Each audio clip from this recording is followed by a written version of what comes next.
Bueno, a ver, contarles un poco. Lo que quiero conversar o charlar esta tarde con ustedes tiene que ver con un tema muy poquito estudiado en el caso de la Argentina, porque, a ver, en la Argentina hemos sido un poco víctimas, los que hacemos historia de la educación, de esta fuerte tradición y esta fuerte impronta que tuvo la escuela pública a partir de la ley 1420, es decir, 1884 en adelante.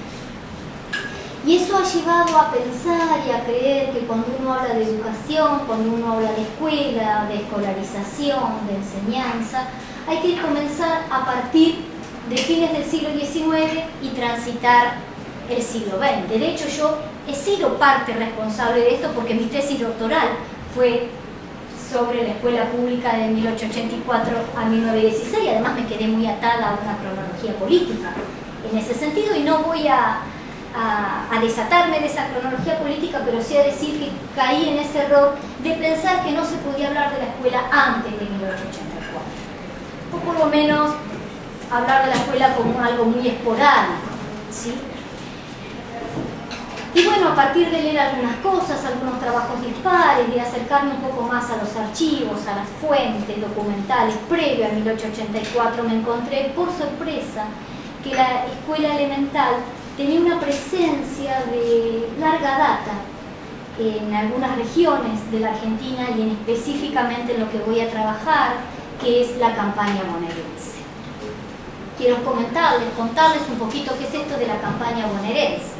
Bueno, la campaña bonaerense fue un espacio que podríamos localizar, focalizar en torno a la ciudad de Buenos Aires y su hinterland, ¿sí? De unas no más de 30, 40 comunidades a comienzos del siglo XIX, que oscilaban entre unas 300 y 5.000 personas que habitaban en esas comunidades, y que era un espacio caracterizado por ser un espacio de frontera.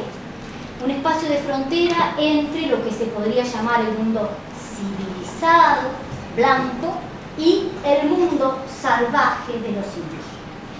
¿Cómo fue visto este espacio? ¿Cómo fue percibido? No tanto por los actores contemporáneos, que sí fue percibido como un mundo de civilización y de barbarie, sino también por la propia historiografía. Bueno, la historiografía dio cuenta de que era un espacio casi desértico, un espacio habitado básicamente por dos tipos de actores: los grandes estancieros, hacendados, ganaderos, y los gauchos, ¿sí? Y obviamente la presión, el avance de ese mundo indígena que cada tanto asolaba la frontera y asaltaba a esas poblaciones blancas.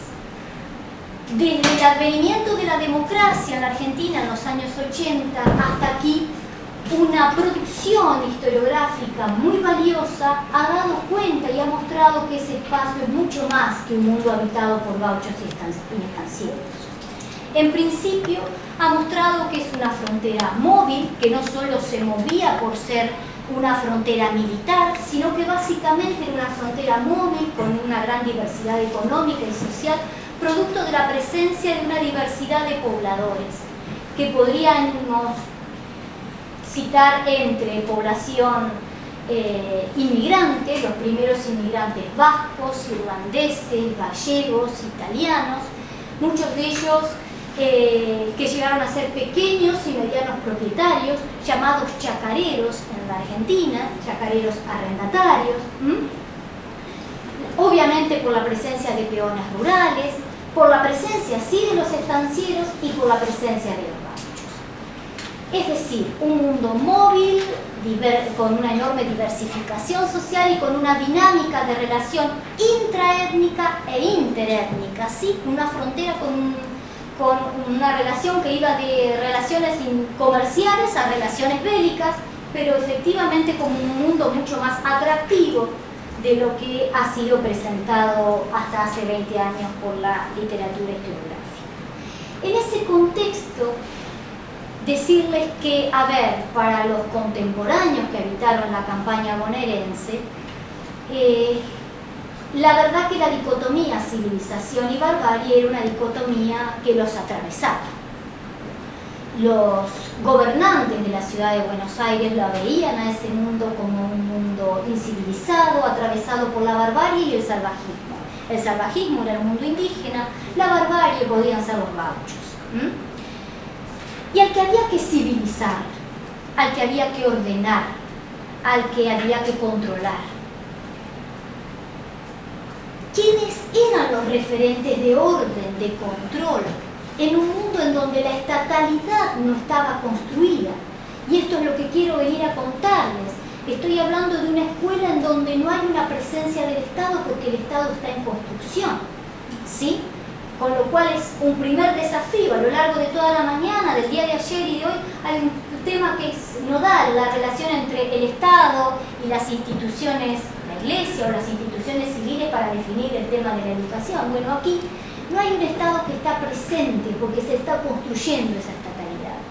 ¿Cuál es la referencia de estatalidad en esta sociedad dinámica, diversa, movible? Bueno, la referencia de estatalidad básicamente son personas, son agentes que cumplen la función del Estado. Son la figura de los comisarios del pueblo, son las figuras de algunos militares como parte de ese ejército de campaña, son la figura de los jueces de paz, jueces de paz que no son designados por el gobierno, sino que son vecinos notables de las comunidades que son designados por su notabilidad y no necesariamente por su presencia económica, sino por ser referentes en las comunidades para ejercer la justicia. Eso fue algo que ha sido muy estudiado, la presencia de los jueces de paz como referentes de orden para poder construir ese Estado. Y es ahí donde se cuela la investigación, porque precisamente se ha trabajado mucho el tema de los juzgados de paz y no ha aparecido la escuela. Y me encuentro que la escuela es otro referente de orden para esas comunidades y para los gobiernos que intentan construir la estatalidad. ¿Qué escuelas? Las escuelas elementales, ¿sí? Las escuelas de enseñanza elemental, en donde hay una educación básica de 4 años, ¿sí?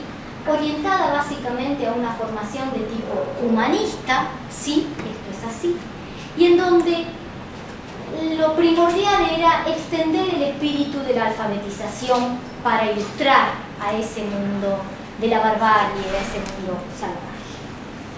A lo largo de todo el siglo XIX, entonces, se pueden detectar la presencia de estas escuelas elementales y a partir de allí es posible hacer una cierta periodización en esa presencia de las escuelas elementales.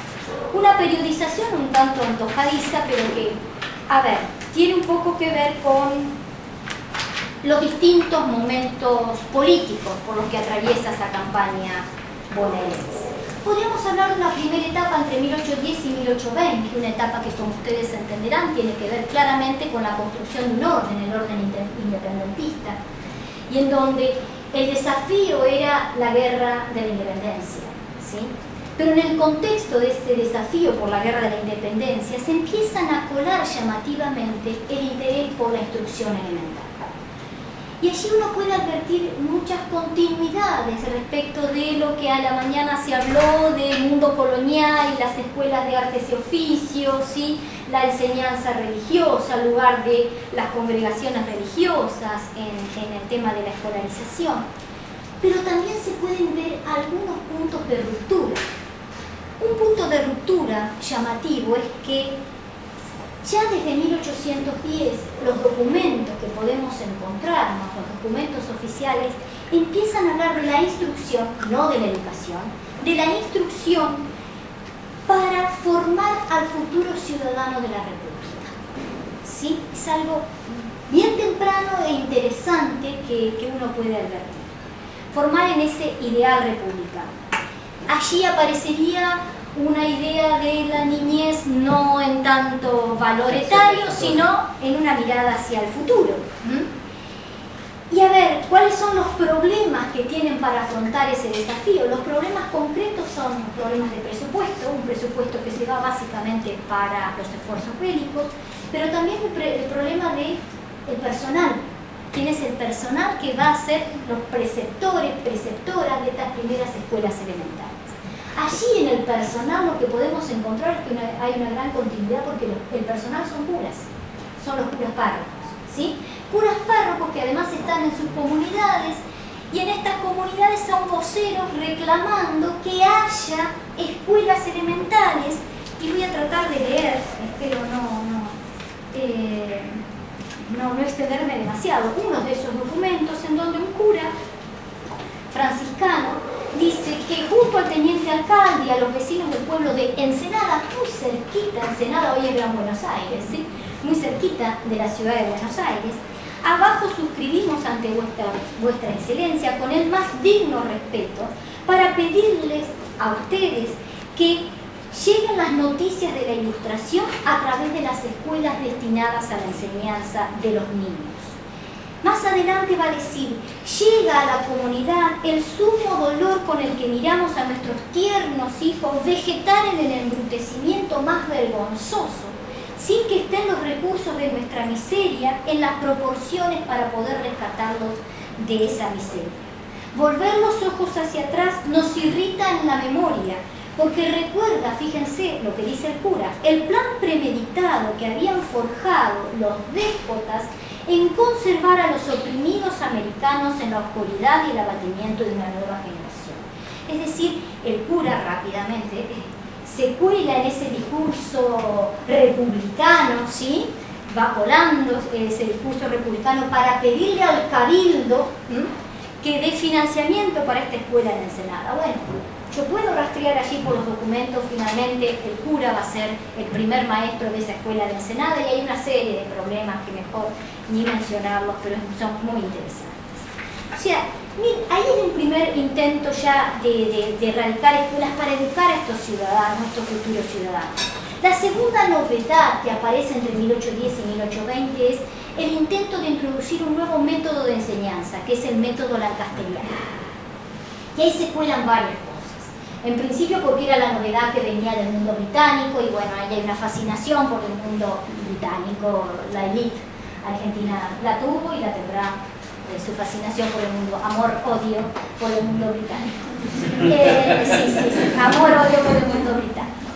Bien, más allá de esto digo, hay otra cosa que se está colando aquí y que es un tema colateral y que no puedo desarrollarlo, pero que es la cuestión del castigo físico.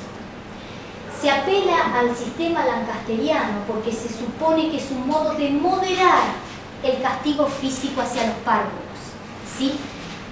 Y es todo un debate a lo largo del siglo XIX el tema del castigo físico y aquí algo que comentaba Pablo ya a la mañana, hay una especie de corrimiento de los umbrales de sensibilidad respecto al tratamiento del cuerpo de los niños, ¿sí?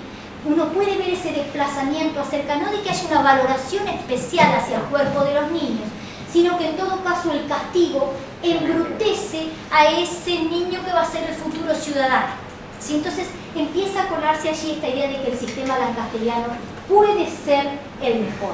Quienes se resisten son los curas, porque asocian el sistema lancasteriano a el mundo británico, anticlerical, anticatólico.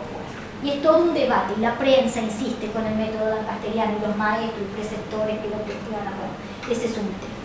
Hay un segundo momento, gente, que podría caracterizar entre 1820 y 1830. Es un segundo momento en donde aparece la persona física de un personaje por algunos de ustedes posiblemente reconocido, que es un tal Bernardino Rivadavia.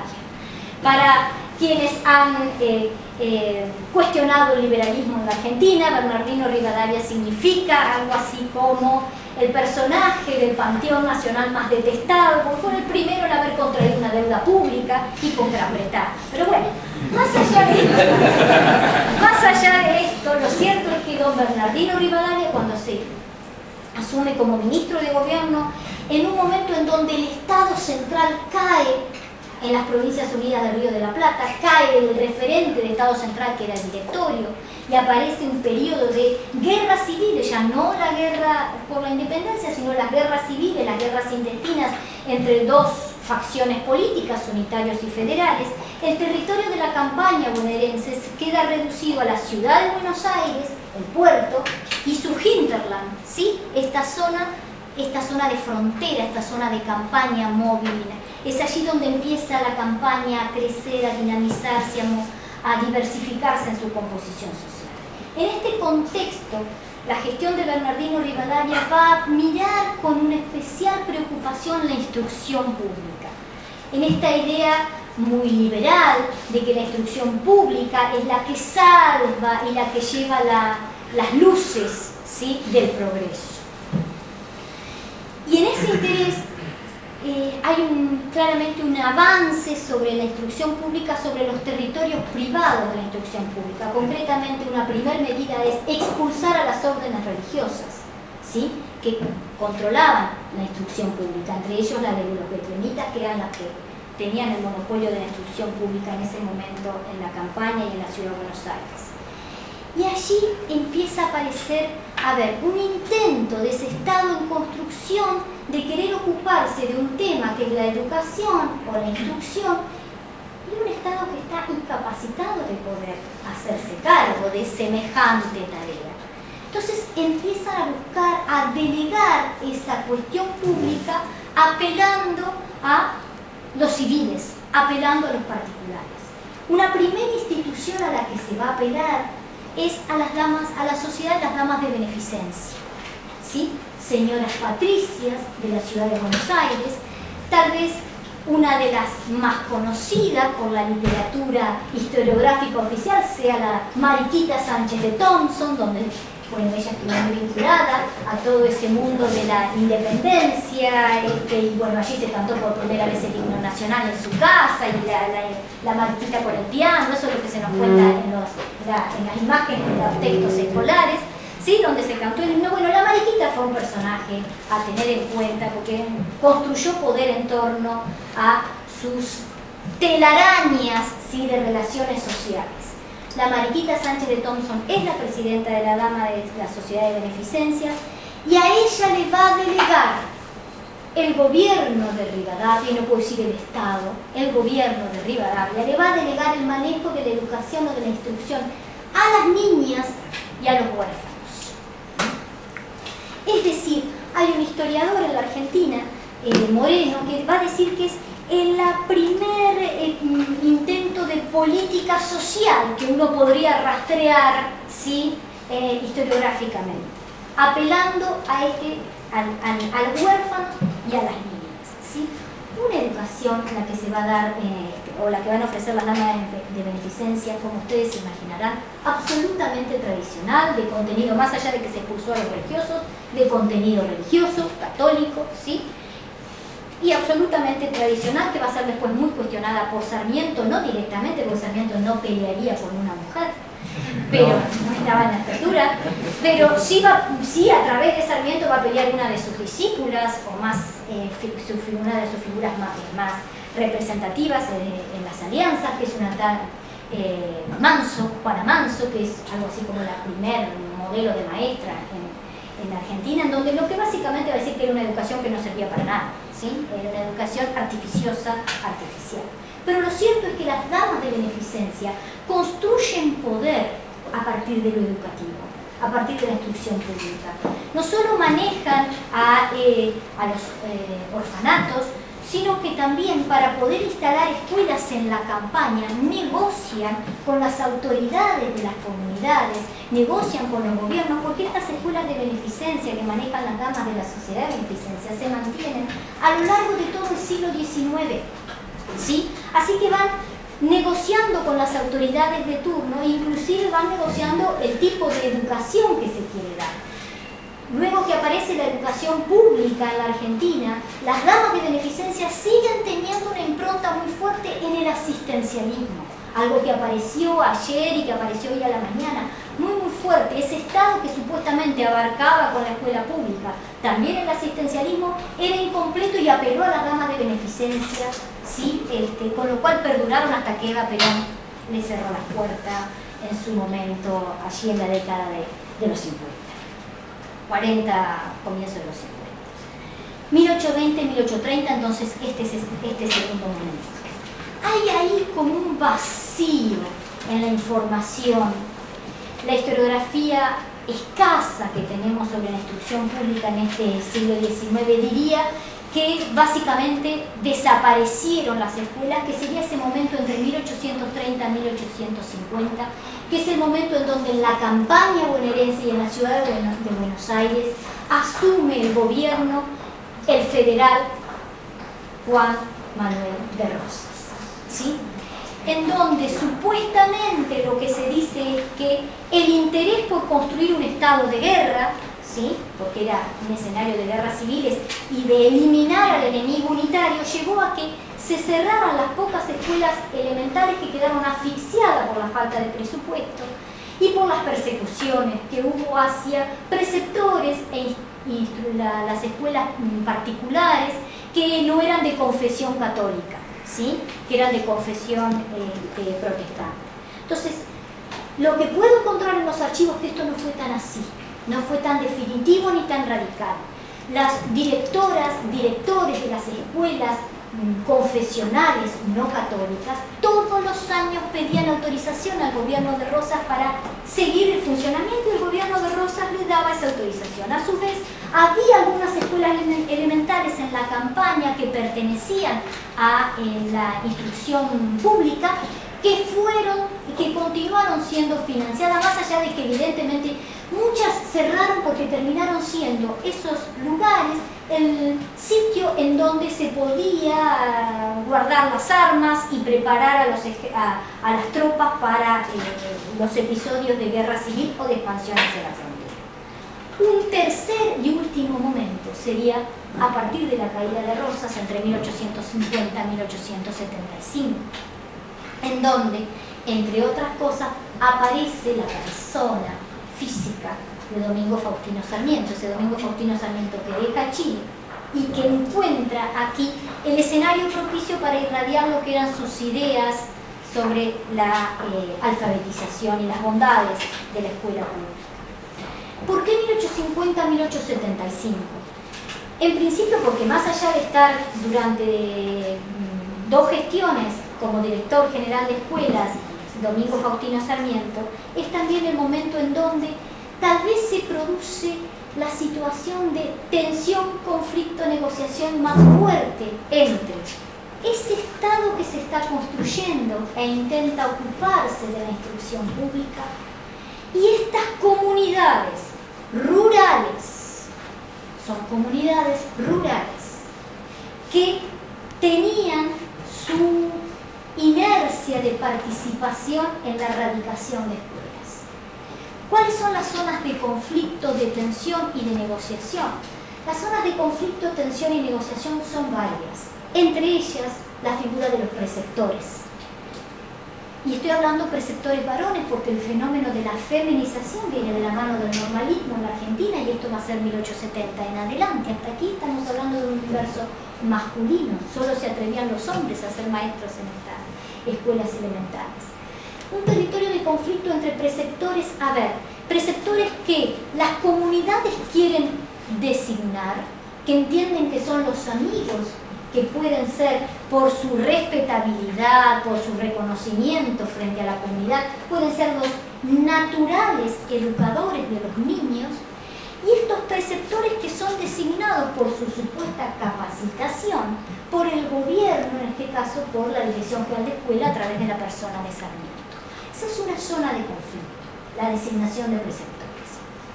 Una zona de conflicto que, por ejemplo, hace que haya denuncias permanentes acerca de que el preceptor que designaron, cual advenae de la Edad Media, ¿sí?, extranjero en la comunidad,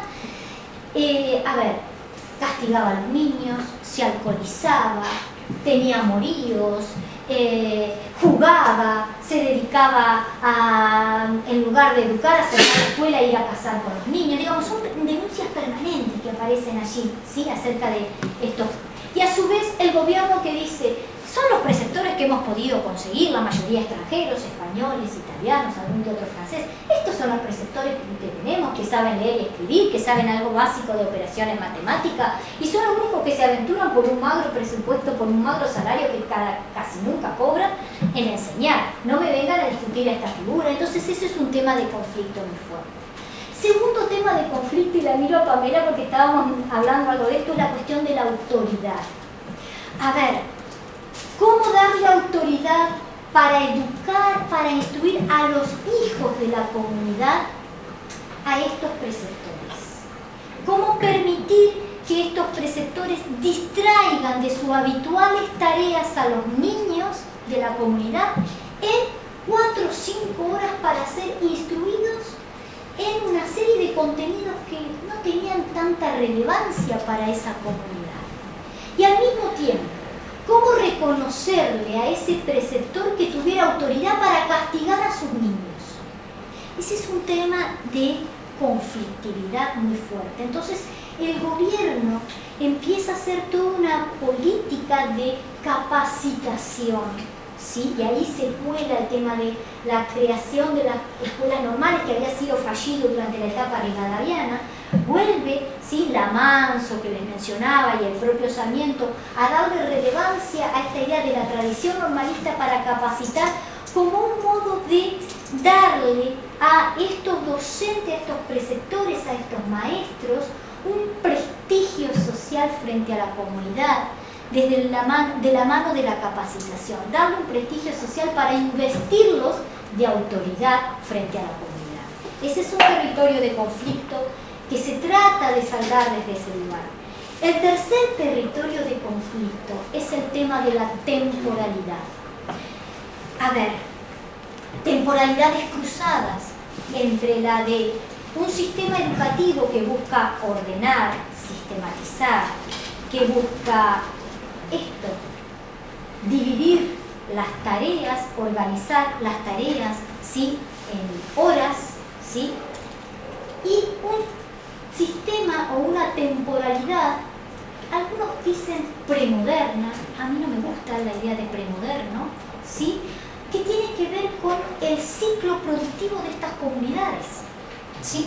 Entonces, el conflicto viene con esto de distraer a estos niños y a estas niñas que eran en principio para las comunidades considerados trabajadores, que colaboraban en las tareas domésticas, ¿sí?, con la crianza de los animales, con la cosecha de la tierra, ¿sí?, las niñas con las tareas más estrictamente domésticas en la casa, distraerlos para que se ocuparan de una instrucción que parecía ser poco relevante para esa comunidad. Ese es otro territorio de conflicto que aparece permanentemente. ¿Cómo se salda específicamente esta temporalidad circular de las comunidades con la temporalidad lineal de la escuela, ¿sí? Y ahí aparece como figura mediadora muy fuerte los preceptores. Aparecen como figura muy fuerte como mediadores los preceptores, porque lo que uno va a advertir es que estos preceptores, en los informes que presentan a los inspectores, lo primero que hacen es adecuar el ritmo escolar a la presencia de esos niños. Entonces, de pronto, si las clases eran de 4 horas, la enseñanza era de 4 horas diarias, lo van a reducir en algunos ciclos del año a 2 horas y 3 horas. Si de pronto eran una determinada cantidad de días que debían ir los niños a las escuelas, lo que van a hacer es reducirlos, y entonces lo que nos vamos a encontrar es que hay en escuelas en donde se cumplen los días de clase que se habían sido pautados por el gobierno, otras escuelas en otras comunidades en donde no se cumple, o sea que hay una enorme diversidad desde ese lugar.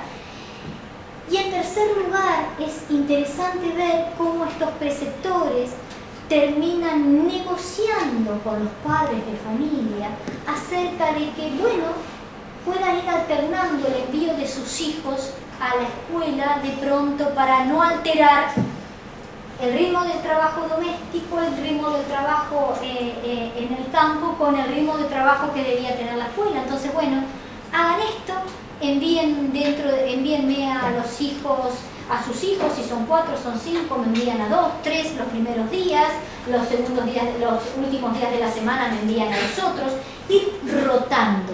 Es decir, es interesante ver cómo esos preceptores van entendiendo que tienen que negociar con una dinámica de un gobierno, y vuelvo a repetir, soy cuidadosa de hablar de un Estado, porque es un Estado que está en construcción, de un gobierno que les impone un ritmo escolar y de hecho los inspectores vigilan para que ese ritmo escolar pueda ser cumplido, y de unos pobladores que de alguna manera no que se resisten a la instrucción, sino que lo que ven es que termina siendo un territorio de competencia para las tareas domésticas. Entonces ese preceptor empieza a ser algo así como una figura bifronte entre el gobierno y la comunidad, ¿sí?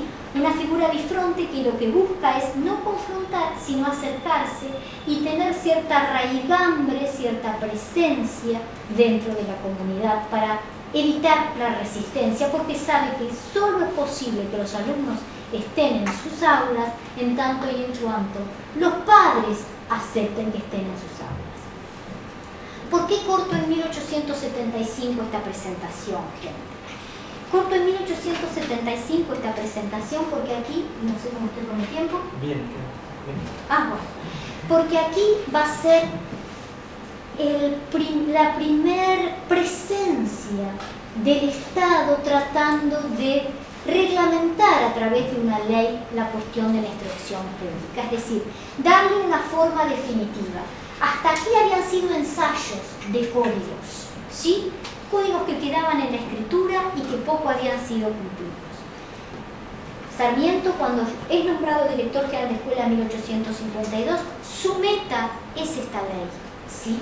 Y esta ley la puede completar después de 25 años, miren el recorrido, después de 25 años en 1875. ¿Qué características tiene esta ley? Es una ley que promueve la instrucción primaria obligatoria, sí, hasta aquí no se había hablado de obligación, obligatoria, gratuita y coeducativa, es decir, favorecer la enseñanza mixta. Nada puede hablar Sarmiento respecto a la enseñanza laica.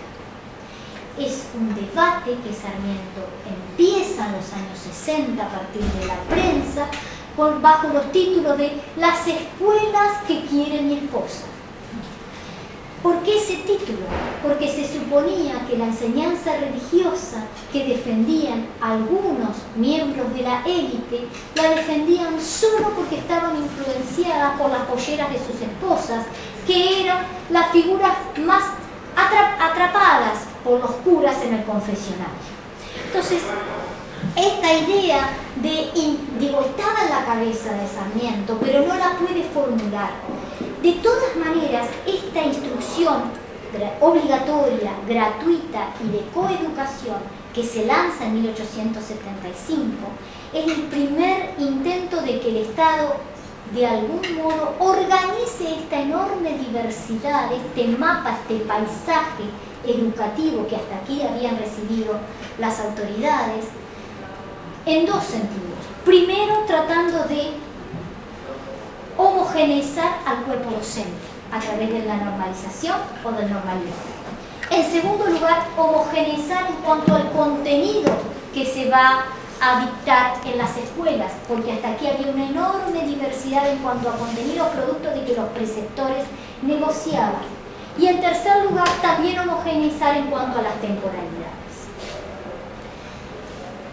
Esta ley de instrucción pública va a ser de alguna manera el laboratorio, el tubito de ensayo que van a tener las élites en la Argentina, y hablo en plural porque no podríamos hablar de una élite, las élites en la Argentina en la década de los 80 para lanzar lo que después fue la niña mimada del gobierno de las élites de los 80 en la Argentina, que fue la escuela pública. Es decir, esta es algo así como esta ley es el tubo de ensayo para lo que después va a ser la instancia superadora de la ley 1420, porque ahí sí están dadas las condiciones para declarar la obligatoriedad, la enseñanza común, gratuita y laica.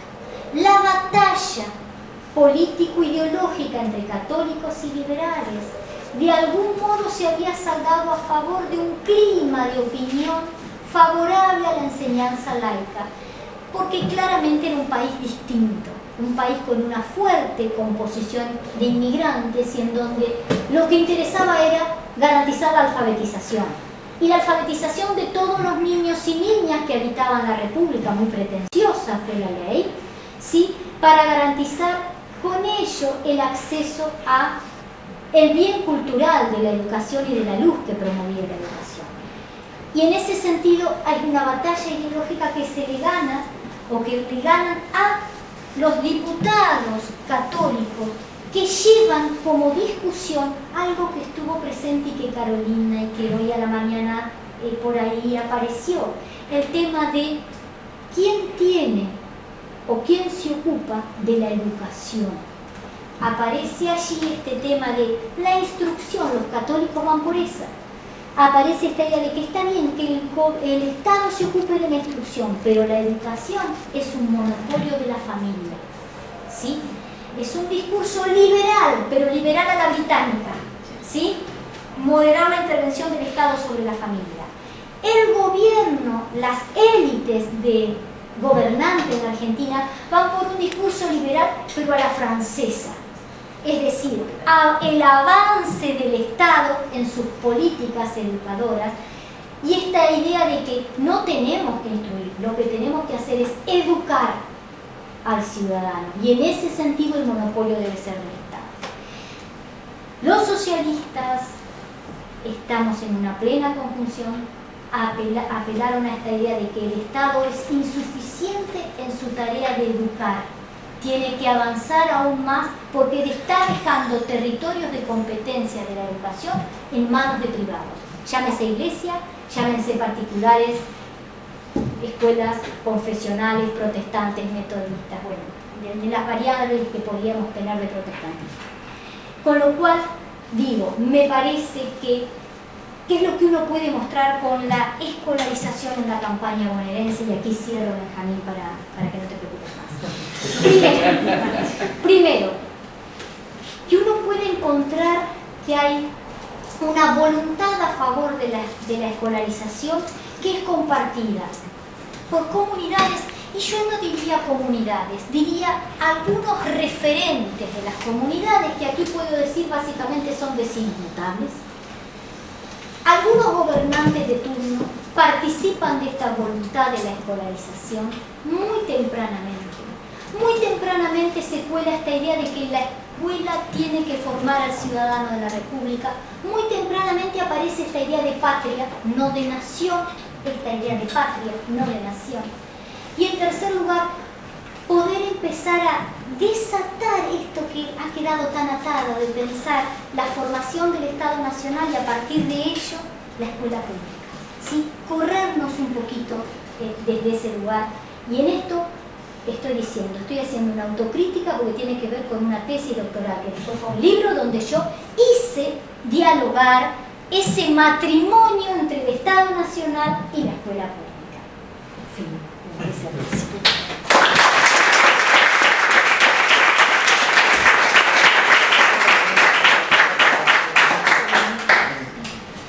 Bien, ¿alguna pregunta, alguna intervención a la presentación de la profesora Leonetti? Gracias.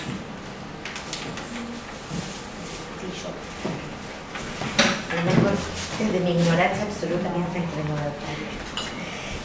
Mira, dos preguntas que tenían que ver como para ir cerrando lo que les contaba en particular. Precisar un poco más quiénes iban a esas escuelas. ¿Quiénes iban? Esa era una, para conocer. Y la otra era si podías precisar un poco más esta relación entre la campaña, ¿no es cierto?, y la instalación o resistencia o permanencia de estas escuelas, porque justo era la frontera desde donde o partían o llegaban, supongo. Perfecto. No sé si ya comentaron. ¿Alguna otra pregunta? Izquierda. Yo una pregunta. Volvemos al tema de la importancia de la escuela pública, porque me llama la atención que esta ley, si no me equivoco, en 1875 fue promulgada y aquí en Chile fue en 1920. O sea, con una cantidad de años de diferencia, y me llama mucho la atención. Y me gustaría ver si podría ahondar en eso, en la importancia, ya sea dentro de la campaña bonaerense, como en en la administración o en este estado de formación de la escuela pública. Bien. Mi pregunta va en torno hacia el concepto de asistencialismo. Entendido si que esto fue promovido por la rama de beneficencia, se tiene alguna relación con el concepto de auxilio escolar que nosotros conocemos aquí en Chile. Es decir, que el niño, se empezó a entender que el niño no aprendía bien o no se alfabetizaba si no tenía alimento, vestimenta. Yo una pregunta sobre el método lancasteriano. ¿Cuánto impacto tuvo esa escuela, si el método lancasteriano que se expandió por toda América supuestamente, porque el impacto es frágil teóricamente, bueno, tú lo has visto con Caruso, pero ¿qué impacto tuvo? Efectivamente se informó, y sobre todo que en el caso chileno, que se vio cortado por el tema de O'Higgins, pero ellos también intentaron, o se intentó formar escuelas normales. De hecho, técnicamente la escuela normal tan mítica en 1842 se funda 20 años antes.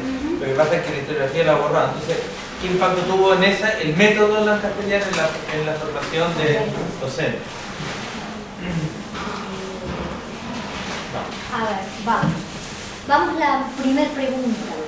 Esto fue lo primero que me apareció como desafío. A ver, ¿quiénes son estos párvulos y quiénes son estos niños que van a las escuelas?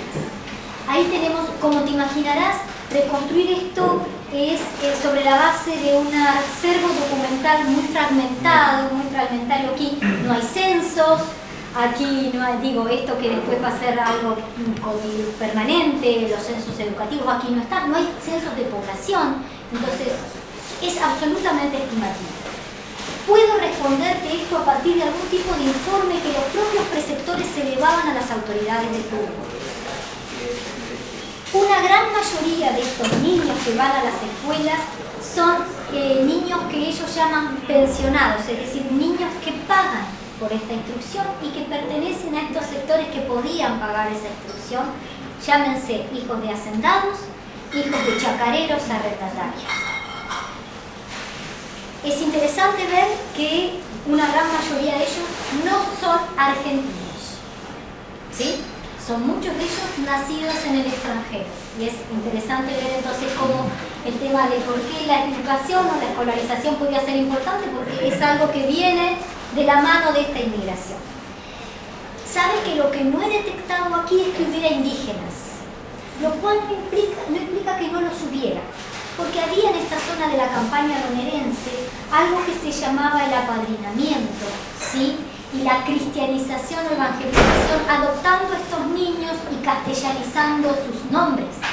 Con lo cual es probable que allí se filtre algo de muchos de estos niños que son huérfanos, ¿sí? Que son los otros que tienen derecho a la educación y que aparecen sobre esta imagen abarcativa y totalizadora, huérfanos. Y uno no sabe quiénes son estos huérfanos, ¿sí? Son, obvio, hijos de padres, no necesariamente de padres que han fallecido. Muchos de ellos son niños que los padres, ha fallecido su madre o ha fallecido su padre y no están en condiciones de poder criarlos, entonces los depositan en esos asilos y son huérfanos. Pero me temo que las damas de beneficencia operaban sobre muchos de estos niños que fueron evangelizados, cristianizados y que son indígenas que han castellanizado sus nombres. Pero eso se me diluye y estoy en el terreno de lo hipotético. Otro alumnado que no aparece, pero que está presente y de una manera indirecta puedo llegar, son los negros o mulatos. Tú sabes que en la Argentina hemos tenido una enorme virtud en deshacernos de los negros y los mulatos. Ha sido una virtud, por un lado, y por otro lado porque rápidamente se mimetizaron con los blancos. Pero vaya que uno tiene que transitar el interior del país y sabes que ahí está. Pero, a ver, ¿cómo de manera indirecta me puedo dar cuenta que hubo negros y mulatos? Porque en las primeras disposiciones, reglamentaciones normativas que se disponen entre 1810 y 1820, valga la redundancia de disponen disposiciones, hay como una especie de reglamento acerca del trato diferencial que deben recibir los niños blancos, los niños negros o mulatos. En principio, la Asamblea del año 13, 1813, va a abolir toda forma de castigo corporal. Eso por un lado. Sin embargo, en alguna que otro reglamento que se solapa por allí, se permite cierta forma de castigo corporal, llámese azotes, ¿sí?, a los niños negros o mulatos. A su vez, se dice que es una instrucción que tiene que recibir tempranamente a todos los niños. Sin embargo, claramente se dice que no se deben mezclar los niños blancos con los mulatos y los negros dentro del aula. Con lo cual, por ahí puede uno inducir que había negros y mulatos. La otra cosa, son niños, niñas. Estas primeras escuelas fiscales claramente apuntan, las que pertenecen o las que maneja claramente el gobierno, son escuelas para varones. Sin embargo, en los informes que mandan los preceptores se cuelan algunas niñas.